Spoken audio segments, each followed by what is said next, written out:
100 million Americans suffer from high blood pressure, and that number is about to increase. The American Heart Association and the American College of Cardiology have now released new guidelines for what indicates normal and healthy blood pressure. Your health and quality of life are important to us at St. David's Healthcare. Be sure to get your blood pressure checked and talk to your doctor about what you can do to be heart healthy in 2018. Now, here's Dr. Vivek Goswami from Heart Hospital of Austin to take us through the latest blood pressure guidelines. So I think most people know that a historical blood pressure of anything greater than 140/90 is considered elevated. Those guidelines have changed due to recent data, and those guidelines now define any blood pressure of greater than 130/80 as hypertension. Any blood pressure greater than over 120 is considered elevated.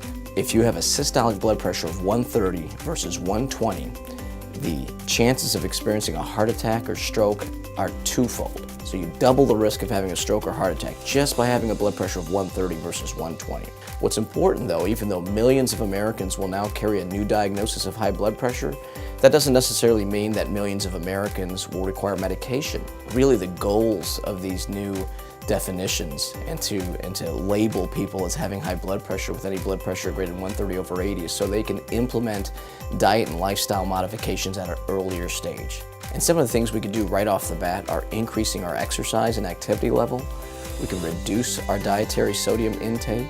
We can eat a well-balanced diet in whole grains, fruits and vegetables, cooking with olive oils, restricting saturated and trans fats.